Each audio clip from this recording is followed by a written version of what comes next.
প্রিয় দর্শক, আসসালামু আলাইকুম, শুভেচ্ছা জানবেন। শুক্রবারের যুগান্তরের অনলাইন সংস্করণ একটি হেডলাইন: ছুটির দিনেও ঢাকা বায়ু দূষণের শীর্ষে। বায়ু দূষণ কি মাত্রায় হতে পারে, সেটার ভয়াবহতা কেমন, থাম্বনেইলে দেখা যাবে বিষয়টি। একটি সুইস সংস্থা রয়েছে সুইজারল্যান্ডের, আমরা জানি, IQ এয়ার। তারা এয়ার কোয়ালিটি ইন্ডেক্স মেনটেন করছে সারা বিশ্বে। বায়ুর মান সূচক কিভাবে কাজ করে, কোথাও কেমন আছে বিষয়টি, সেটি নির্ধারণ করছে এই সংস্থাটি। তো তাদের একটি প্রতিবেদনে দেখা যাচ্ছে শুক্রবার দিন সকাল 10টা 20-এ বিশ্বের 126টি শহরের মধ্যে কম্পেয়ার করা হয়েছে। ঢাকা ফার্স্ট হয়েছে। Should I say congratulations two Dhaka on their grand success? Actually I can't do that. কোনো ভালো কাজ করে এই সফলতা আসেনি। ওয়ার্স্ট সিটি হিসাবে গণ্য হয়েছে, worst in terms of pollution, air pollution to be specific. তাহলে 126টি শহরের মধ্যে নিকৃষ্ট হয়েছে, সবচেয়ে খারাপ বায়ুর মান পাওয়া গিয়েছে। আর স্কোর ছিল 267।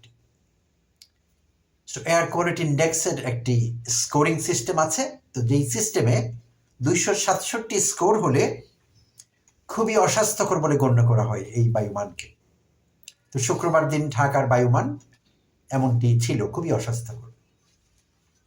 স্যাডলি বুধ এবং বৃহস্পতিবারেও ঢাকা বায়ুমানের দিক থেকে বিশ্বের নিকৃষ্টতম শহর হিসেবে গণ্য হয়েছিল। তো এই সুইস সংস্থা IQ এয়ার বুধ এবং বৃহস্পতিবার দিন 100টি শহরের মধ্যে কম্পেয়ার করেছিল বায়ুমান কেমন আছে কোথায় দেখবার জন্যে। তো সেখানে 392 স্কোর নিয়ে ঢাকা শীর্ষস্থানে ছিল পৃথিবীর 100টি শহরের মধ্যে। তো বিষয়টি উদ্বেগের, গভীর আতঙ্কের এবং ভাবনার। যারা পরিবেশ নিয়ে খোঁজখবর রাখেন, মাথা ঘামান, পরিবেশের ভালো মন্দে যাদের আসে যায়, তাদের জন্যে হাইলি ডিস্টার্বিং এমন একটি বিষয়। তো আর এই যে বিষয়গুলো ঘটছে, আর আমরা যা দেখছি ছবিতে যে বায়ুর মান কেমন আছে, তো এই বিষয়টি কেন হয়েছে? মূলত এই ডাস্ট এবং কনস্ট্রাকশন ডাস্ট, এটা নির্মাণ কাজের কারণে কিন্তু এই ডাস্টগুলো ছড়িয়ে পড়েছে বিশাল এলাকার মধ্যে, এবং মনে হচ্ছে যেন তুষারপাত হয়েছে, এরকম দেখা যাচ্ছে না। জিরো ভিজিবিলিটি, কাছের মানুষটিকেও দেখা যাচ্ছে না, ছবিতে আমরা যেমনটি দেখতে পাচ্ছি। তো এখন অন্তর্বর্তীকালীন সরকারের পরিবেশ অধিদপ্তরের পরিবেশ বিভাগের দায়িত্বশীল উপদেষ্টা আছেন আমাদের সৈয়দা রিজওয়ানা, এবং সৈয়দা রিজওয়ানা অনেকদিন থেকে পরিবেশ নিয়ে কাজ করছেন, আর তিনি এখন রাইট পোর্টফোলিও নিয়েই কিন্তু আছেন। তো সৈয়দা রিজওয়ানার দৃষ্টি আকর্ষণ করছি, এই কাজটি তো আপনি করতে পারেন, আপনার ডিপার্টমেন্ট করতে পারে। রাতারাতি আপনি সারা বাংলাদেশের পরিবেশকে সিঙ্গাপুরের পরিবেশ বানিয়ে ফেলতে পারবেন না, সুইজারল্যান্ড বানিয়ে ফেলতে পারবেন না, আমি সেটা বিশ্বাস করি। বাট অন্তত কনস্ট্রাকশন সাইটগুলো, মেগা প্রজেক্টগুলো এখনো যেখানে চলছে, সেখানে যদি এইটি নিশ্চিত করা যায় যে দিনের মধ্যে অনেকবার তারা পানি ছেটাবে, এরকম একটি ব্যবস্থা আমরা দেখেছিলাম একসময়, সীমিত আকারে চালু হয়েছিল।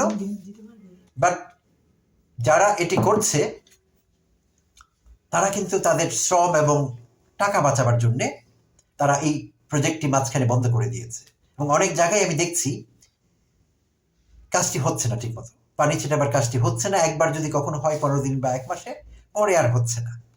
তো যদি এটি নিশ্চিত করা যায় যে প্রত্যেকটি কনস্ট্রাকশন সাইটে এটি ম্যান্ডেটরি করা হয়েছে যে দিনের মধ্যে বেশ কয়েকবার পানি ছিটাতে হবে, এবং ধুলাবালি এভাবে উঠতে দেওয়া যাবে না, পরিবেশকে এভাবে দূষিত হতে দেওয়া যাবে না, যদি এটি নিশ্চিত করা যায়, ম্যান্ডেটরি করা যায়, তাহলে অনেকাংশেই কিন্তু আমরা আমাদের বায়ুমান রক্ষা করতে পারবো, এবং অবস্থা অতটা শোচনীয় হবে না।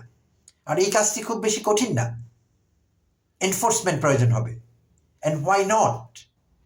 জনস্বাস্থ্যে, জাতীয় স্বার্থে স্ট্রিক্ট এনফোর্সমেন্ট কেন হবে না? হলে কার আপত্তি থাকবার কথা? বিষয়টি বিশেষ বিবেচনায় রাখবেন। পরিবেশ সংক্রান্ত যারা আছেন, যারাই কাজ করছেন, সবাইকে বলছি ধন্যবাদ, ভালো থাকবেন।